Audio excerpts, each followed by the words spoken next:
नमस्कार, आप देख रहे हैं RNI न्यूज़। मैं गुफरान खान। बैंक के इतिहास में सबसे बड़ा घोटाला सामने आया है।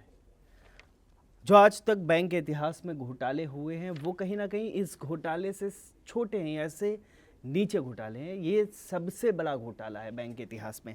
अगर पहले घोटालों की बात करें तो इससे पहले भी घोटाले कई बार हुए हैं, लेकिन इतने बड़े लेवल पे कभी भी बैंक के इतिहास में घोटाला नहीं हुआ है। और ये घोटाला 22,840 करोड़ रुपए का है। ये एबीजी शिपयार्ड ग्रुप है, जो जहाज़ की मरम्मत करता है, जहाज़ बनाने वाली कंपनी है। तो इस कंपनी का ये सबसे बड़ा घोटाला है। और इससे पहले जो घोटाले हुए, अगर नीरव मोदी की बात करें तो वो कहीं ना कहीं 14,000 करोड़ का घोटाला था।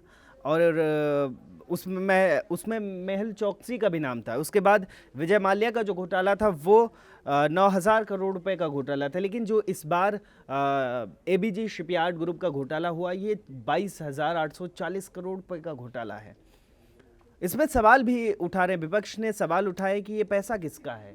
और ये इतने बड़े घोटाले हो जाते हैं और यह घोटाले करके जो लोग होते हैं बाहर भाग जाते हैं। इनको सह कौन दे रहा, क्योंकि इतने बड़े घोटाले हो रहे हैं। और कांग्रेस के प्रवक्ता ने इस पर सवाल भी उठाया। उन्होंने बोला कि देश में अब तक मोदी सरकार की अगर बात करें तो 5,35,000 करोड़ रुपए के अब तक घोटाले हुए हैं। लेकिन जो शिपयार्ड समूह की बात करें या एबीजी समूह की बात करें तो एबीजी ग्रुप है, वो जहाज़ बनाता है और जहाज़ों की मरम्मत करता है। और ये भारत की जहाज़ बनाने की सबसे बड़ी कंपनी मानी जाती है, या सबसे बड़ी कंपनी है। और इसके शिपयार्ड की बात करें तो गुजरात में इसके शिपयार्ड हैं। तो यही इसी कंपनी की इस घोटाले में संलिप्तता है। और ये घोटाला 2012 और 2019 के बीच का है, जब एफआईआर सीबीआई की शिकायत पर एफआईआर दर्ज की गई थी। उसके बाद इस घोटाले का खुलासा हुआ है। और कौन कौन सी बैंक के सब, और अगर बात करें कि इसमें सबसे ज़्यादा कौन सी बैंक के साथ धोखाधड़ी हुई है या कौन सी बैंक का पैसा लुटा है, तो बात अगर उसकी करें तो उन बैंकों में है। आईसीसी बैंक की बात करें तो 7,809 करोड़ रुपए का घोटाला आईसीसी बैंक का है, क्योंकि अलग अलग बैंकों के साथ ये घोटाला किया गया है। आईडीबीआई बैंक का 3,634 करोड़ रुपए का घोटाला है। एसबीआई का 2,868 करोड़ रुपए हैं। बैंक ऑफ बड़ौदा के 1,614 करोड़ रुपए हैं।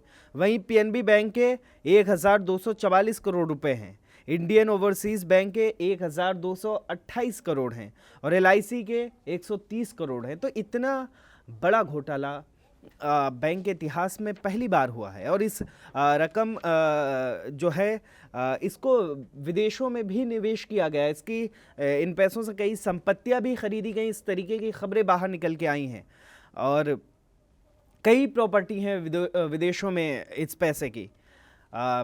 लगातार इस पे विपक्ष हमलावर है। जिस तरीके के से आरोप कांग्रेस की तरफ से लगाए जा रहे हैं कि इनको सह कौन देता है और ये पैसे लेके भाग कौन जाता है। हालांकि जो इस बार जिन लोगों पे एफआईआर दर्ज हुई है उनमें से कोई भी विदेश भाग के नहीं गया, वो सब भारत में ही हैं। और एबीजी शिपयार्ड के जो चेयरमैन हैं ऋषि कमलेश, उनके खिलाफ एफआईआर दर्ज की गई है। और ये घोटाला जो है देश की 28 बैंकों के साथ हुआ है और अलग अलग बैंकों से अलग अलग रकम है जो घोटाला हुआ है और कई लोगों के खिलाफ एफआईआर दर्ज हुई है। आपको बता दें कि जो शिकायत इसकी जो की थी वो एसबीआई ने की थी सीबीआई से। 7 फरवरी 2022 को सीबीआई ने एफआईआर दर्ज की थी। उसके बाद ये चीज़ें सब खुल के आईं और इस घोटाले का खुलासा हुआ या पर्दाफाश हुआ। तो बैंकिंग इतिहास में ये सबसे बड़ा घोटाला है। और ये पैसा किसका है, इन ऐसे लोगों को सह कौन देता है, इस तरीके के आरोप लगातार कांग्रेस लगा रही है। और हालांकि भारतीय जनता पार्टी ने भी इस पर प्रतिक्रिया अपनी दी है।